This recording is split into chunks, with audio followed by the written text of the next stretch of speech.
মধ্যপ্রাচ্যে যখন আবার যুদ্ধের ঘনঘটা, ঠিক সেই সময় একটি খবর হচ্ছে পাকিস্তানি মধ্যস্থতাকারীদের কাছে নতুন প্রস্তাব দিয়েছে ইরান।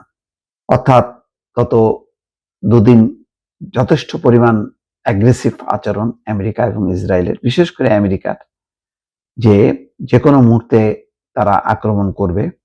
তাদের যেই নৌবহরগুলো আছে, নৌ যুদ্ধ জাহাজগুলো আছে, সেই জাহাজগুলো সজ্জিত করা হচ্ছে।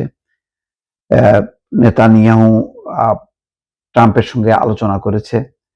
সব দিক দিয়ে যে বার্তা, তাতে যে কোনো মুহূর্তে হামলা হতে পারে।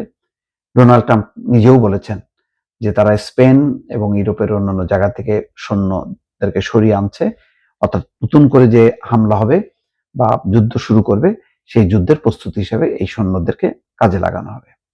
তো এই প্রেক্ষাপটে যে খবরটা এখন সামনে এসছে সেটা হচ্ছে নতুন প্রস্তাব দিয়েছে আল জাজিরাকে ইরানের একটি কূটনৈতিক সূত্র জানিয়েছে। যুক্তরাষ্ট্র এবং ইসরায়েল এবং ইরান একে অপরকে ক্রমাগত হুঁশিয়ারি দিয়ে যাচ্ছে। আর এক দফা যুদ্ধের আশঙ্কায় পুরো অঞ্চল জুড়ে এখন চরম উত্তেজনা বিরাজ করছে। এদিকে সামাজিক যোগাযোগ মাধ্যমে এক্সে দেওয়া এক পোস্টে জাতিসংঘ মহাসচিব আন্তোনিও গুতারেস সতর্ক করে বলেছেন, ইরান যুদ্ধ এবং আঞ্চলিক অস্থিতিশীলতার ফলে সৃষ্ট পরিস্থিতি প্রতি ঘন্টায় দ্রুত আরো খারাপ হচ্ছে। অর্থাৎ জাতিসংঘ টের পেয়েছে যে কোনো মুহূর্তে পরিস্থিতি খারাপ হবে এবং যুদ্ধ শুরু হবে, এমন একটা অবস্থায় প্রস্তাব দিয়েছে। সংকটটা কোথায়? সংকটটা হলো যে ইরান বলছে নৌ অবরোধ প্রত্যাহার করো, আলোচনা শুরু করব। ট্রাম্প বলছে যে আগে চুক্তি করো, তারপরে আমি অবরোধ প্রত্যাহার করব।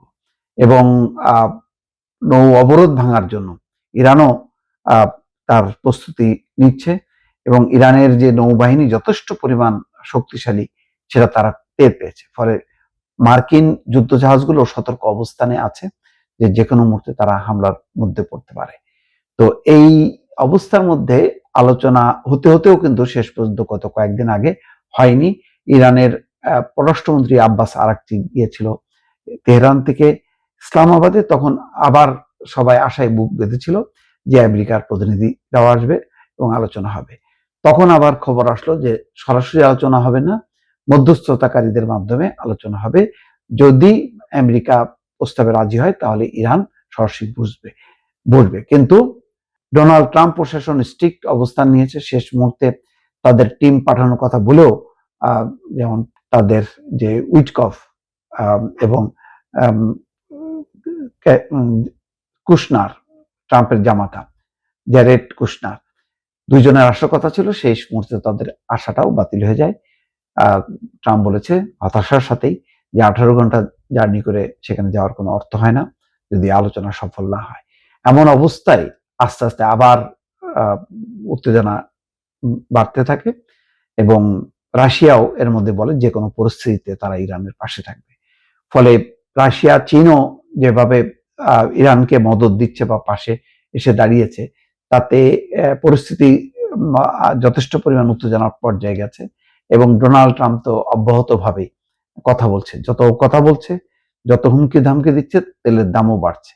তো সেই পর্যায়ে যখন নাকি একেবারেই যুদ্ধের দ্বার প্রান্তে, এবং পেজিশকিয়ান বলেছেন যে আমেরিকা আলোচনার মধ্যেই যে কোনো সময় হামলা করতে পারে, এরকম একটি সংকেত তারা পাওয়ার পর এখন ইরান একটি প্রস্তাব দিয়েছে। কি প্রস্তাব দিয়েছে?